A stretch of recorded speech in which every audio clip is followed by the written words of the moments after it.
కార్యకర్త, నాకు వ్యక్తిగత సహాయకుడు కూడా, మా సోదర సమానుడు రాఘవరెడ్డి ఇంటికి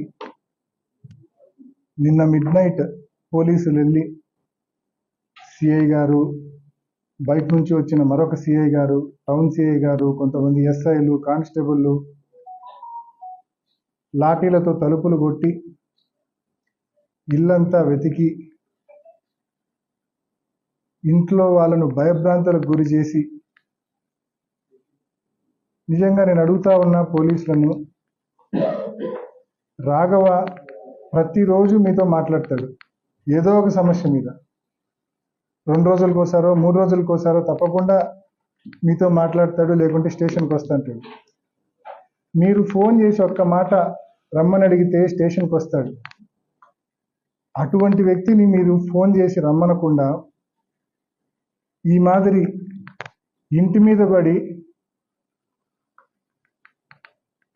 రౌడీల మాదిరి, పోలీసుల మాదిరి కాదు, రౌడీల మాదిరి లాఠీలతో తలుపులు కొట్టి మధ్యరాత్రి కుటుంబ సభ్యులను భయభ్రాంతులకు గురి చేయడం అనేది మీరు చేసిన చర్య ఎంతవరకు కరెక్ట్ అని చెప్పి ప్రతి ఒక్కరిని కూడా అడుగుతా ఉన్నా పోలీసులను. ఇటువంటి చర్యలు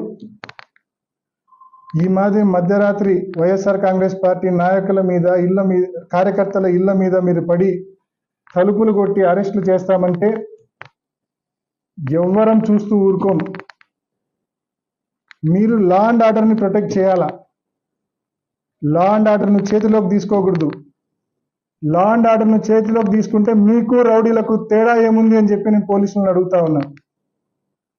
ఇంత నిస్సిగ్గుగా తెలుగుదేశం పార్టీ ఆదేశాలను ఫాలో అయ్యి, స్థానికంగా ఉండే తెలుగుదేశం ఇన్ఛార్జీల ఆదేశాలు ఫాలో అయ్యి ఈ మాదిరి వైఎస్ఆర్ కాంగ్రెస్ పార్టీ నాయకుల పట్ల మీ వైఖరిని మేము తీవ్రంగా ఖండిస్తూ ఉన్నాం.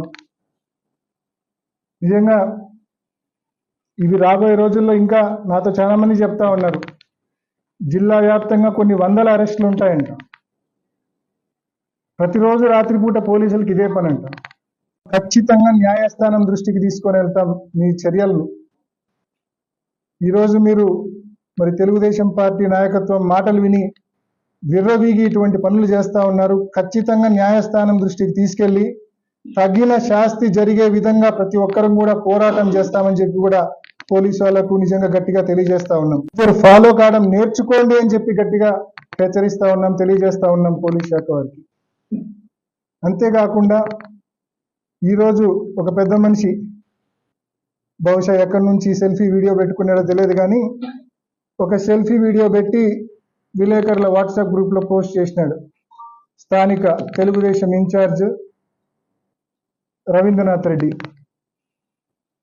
రెడ్డి అంటాడు, నిన్న సాయంకాలం నుంచి YSR Congress party social media అంట వర్రా రవి అరెస్ట్ అయినాడని చెప్పి విపరీతంగా ప్రచారం చేస్తూ ఉందంట.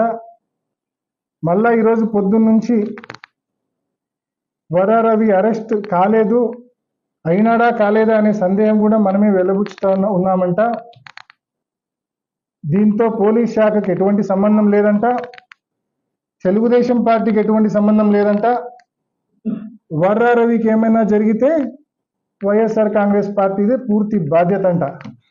నిజంగా ఎంత పెద్ద మనిషి, ఎంత పెద్ద పెద్ద మాటలు. కుట్ర జరిగిందంటాడు.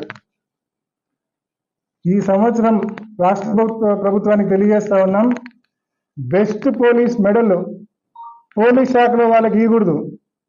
మా పులివెందుల ఇన్ఛార్జ్ మాజీ MLC Ravindranath Reddy alias BTech Ravi గారికి ఇవ్వాలి బెస్ట్ పోలీస్ మెడల్ అవార్డు. కూటమి ప్రభుత్వం పట్ల ఎంత కన్సర్న్ ఉందో ఒకసారి ఆలోచన చేయండి. నిజానికి నిన్న సాయంకాలం మహబూబ్ నగర్ దగ్గర వర్రా రవిని అరెస్ట్ చేసినామని చెప్పింది YSR Congress party social media కాదండి, సాక్షాత్తు మీ నీల్ మీడియా, మీ ఎల్లో మీడియా ఆంధ్రజ్యోతి, సాక్షాత్తు ఆంధ్రజ్యోతి అండ్ ఈనాడు స్పష్టంగా వర్రా రవిని మహబూబ్ నగర్ దగ్గర అరెస్ట్ చేశామని చెప్పి స్పష్టంగా వాళ్ళ టీవీల్లో వేయడం జరిగింది.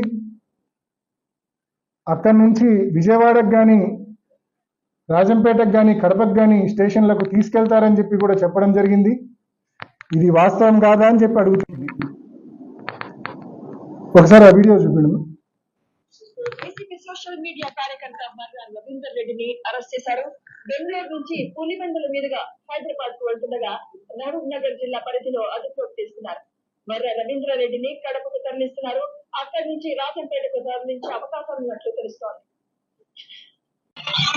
నేను సాయంకాలం TV5 లో వచ్చింది, ఈనాడులో వచ్చింది, మీ మీడియాలో వచ్చింది. మీ మీడియాను నువ్వు ఎల్లో మీడియాను నువ్వు YSR Congress party social media అని చెప్పడము ఎంత హాస్యాస్పదం నైనా రవి.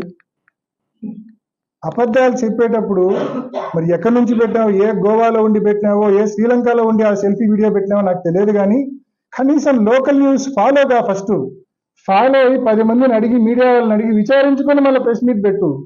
ఈ మాదిరి ఏం విచారించుకోకుండా ప్రెస్ మీట్ పెడితే ఫూల్ అవుతావు నువ్వు. కాబట్టి వాస్తవాలు గుర్తెరిగి వాస్తవాలు తెలుసుకొని మాట్లాడు. నిజానికి నిన్న సాయంకాలం అరెస్ట్ చేసినారు, 24 గంటలు కావస్తా ఉంది. పోలీసు వాళ్ళు మరి నిన్న రాత్రంతా DTCలో పెట్టారు. వర్రా రవిని విపరీతంగా వేధించారు. DIG గారు కావచ్చు, అన్నమయ్య జిల్లా SP గారు కావచ్చు, పూర్తిగా DTCలోనే, కర్నూలు జిల్లా DTCలోనే ఉండి విపరీతంగా ఈ వర్రా రవిని వేధింపులు గురి చేస్తా ఉన్నారు. తప్పుడు కన్ఫెషన్లు తీసుకోవాలని, తద్వారా వైఎస్ఆర్ కాంగ్రెస్ పార్టీ నాయకుల మీద, కార్యకర్తల మీద తప్పుడు కేసులు బనాయించాలని చెప్పి విపరీతంగా